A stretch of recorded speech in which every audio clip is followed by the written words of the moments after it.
देखिए, विक्रांत भूरिया जब से मेरी धर्मपत्नी अनीता चौहान का लोकसभा का टिकट हुआ है, जब से वो लगातार प्रेस कॉन्फ्रेंस कर रहा मेरे खिलाफ और पब्लिक की मीटिंग में भी मेरे खिलाफ अनर-गलर बातें कर रहा है।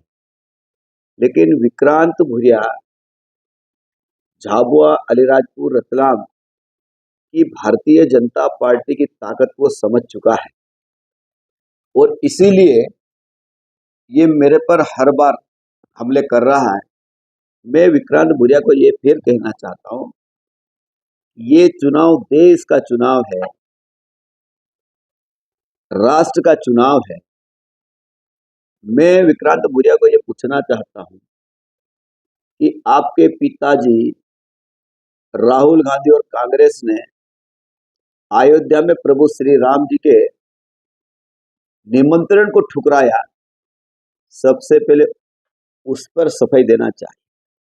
दूसरा, कांतिलाल भूरिया इतने वर्षों तक सांसद रहे, मध्य प्रदेश के कैबिनेट मंत्री रहे, भारत सरकार में कैबिनेट मंत्री रहे, तो उसका सबसे पहले हिसाब तो जनता को दे।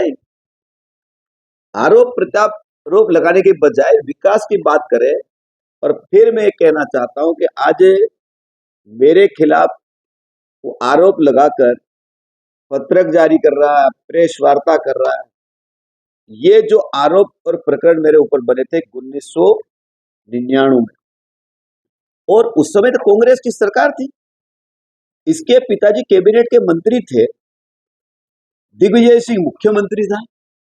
उस समय मेरे खिलाफ झूठे मुकदमे दायर कराने वाला ही एक कांतिलाल भूरिया है और मैं हमेशा जनता के हित की बात करता था और ये झूठे मुकदमे लगाकर मेरे को फंसाया जाता था और मैं उस प्रकरण में दोष मुक्त हुआ हूं।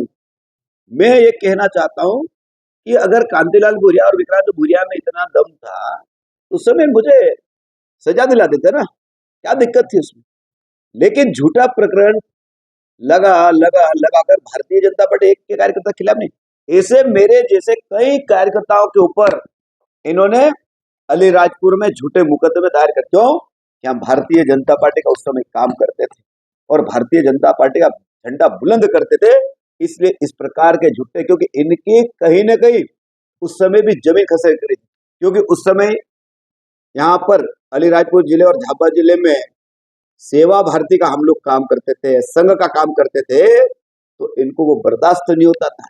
हम हिंदू समाज के लिए काम करते थे, कांग्रेस को बर्दाश्त नहीं होता था और इसीलिए हम लोगों के ऊपर झूठे मुकदमे दायर करवाते थे और हम सब लोग भगवान की दया से सब में दोष मुक्त हुए और फिर 2003 में भारतीय जनता पार्टी का टिकट मिला और अलीराजपुर की जनता ने मुझे आशीर्वाद दिया। मैं 20,000 मतों से अलीराजपुर से जीता हूँ और मैं आज गर्व के साथ कहता हूँ कि अलीराजपुर जिले की जनता अपनी सर आंखों पे बिठा के नागर सिंह चौहान को रखती है और मैं आपको इसीलिए कहना चाहता हूं कि कांतिलाल भूरिया और विक्रांत भूरिया, फिर मैं कह रहा हूं, विकास के मुद्दे पे बात करें।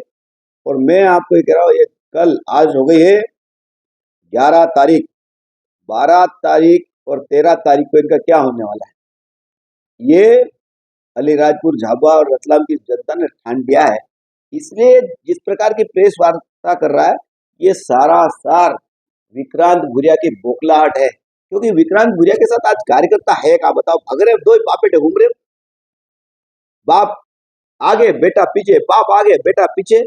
अभी क्या स्टेटमेंट दिया मालूम आपको? राहुल गांधी की सभा में उसने कहा कि अगर कोई शादी करेगा, 2 पत्नी लाएगा तो उसको 2-2 लाख रुपए मिलेंगे।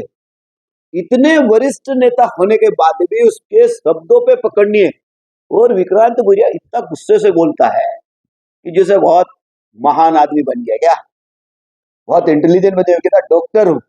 अरे विक्रांत जी, अलीराजपुर, झाबुआ, रतलाम की जनता आपको बहुत अच्छे से जानती है ना, इतिहास दुनिया को पता है, लेकिन हम इतिहास को खोलना नहीं चाहते हैं और इसीलिए मैं आपके इस चैनल के माध्यम से कहना चाहता हूं कि चुनाव बहुत शांति प्रिय रूप से होगा और भारतीय जनता पार्टी के पक्ष में मतदान होगा और नरेंद्र मोदी जी तीसरी बार इस देश के प्रधानमंत्री बनने वाले हैं, कोई रोक नहीं सकता है।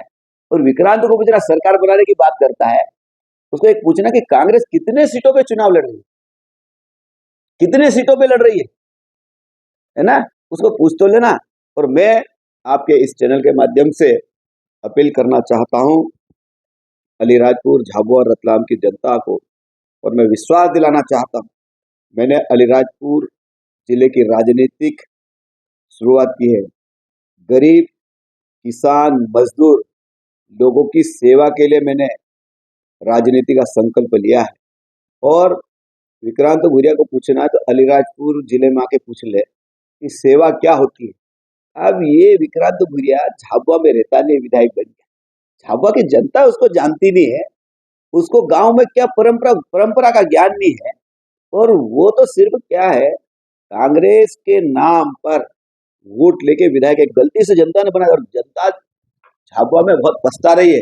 और आने वाले समय में जब विधानसभा का चुनाव होगा, लोकसभा चुनाव तो इसके पिताजी को हम घर भेजेंगे, पक्की बात है, लेकिन आने वाला लोकसभा चुनाव होगा तो विक्रांत को भी हम उसके घर वापस भेजने की तैयारी करें। और डर वही है कि अगर नागर सिंह चौहान जैसा नेता अगर झाबुआ में आ जाएगा तो उनको डर सता है। उनको पता है कि नागर सिंह चौहान वो नेता है, कार्यकर्ता का काम करने वाला, जनता की सेवा करने वाला, जनता को जोड़ने वाला, कार्यकर्ता को जोड़ने वाला और जनता की सेवा करने वाले लोग हम लोग हैं।